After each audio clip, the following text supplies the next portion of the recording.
பிதாசுதன் பரிசுத்தாவின் பெயராலே ஆமேன். மரியே வாழ்க. இன்றைய வார்த்தை: தலைவராம் ஆண்டவரே, நீரே கடவுள், உமது வார்த்தைகள் நம்பிக்கைக்குரியவை. இந்த நல்வாக்கை அடியேனுக்கு அருளியவர் நீரே. Sovereign Lord, you are God, your covenant is trustworthy, and you have promised these good things to your servant.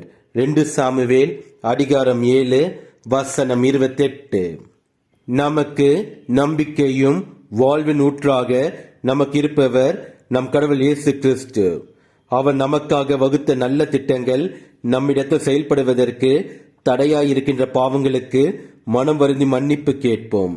இனி பாவம் செய்ய மாட்டோம் என்று உறுதியான பிரதிஜையை ஏற்றுக்கொண்டு நம் கடவுள் இயேசு கிறிஸ்துவின் ஆசீர்வாதத்தால் நாம் என்றுமே மன நிறைவாக வாழுவோம். இயேசுவுக்கே புகழ். மரியே வாழ்க. ஆமேன். பெந்தகோஸ்து பெருவிழாவிலே பெருமழை போல் ஆவியூற்றி நீர். பெந்தகோஸ்து பெருவிழாவிலே பெருமழை போல் ஆவியூற்றி நீர்.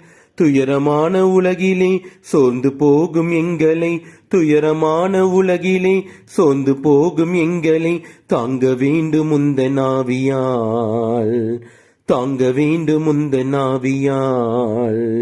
உன்னதத்தின் ஆவியே உந்தன் பக்தர் உள்ளத்தில் ஊற்ற வேண்டும் இந்த நாளிலே. உலகம் எங்கும் சாட்சி நாங்களே. உன்னதத்தின் ஆவியே உந்தன் பக்தர் உள்ளத்தில் ஊற்ற வேண்டும் இந்த நாளிலே. உலகம் எங்கும் சாட்சி நாங்களே.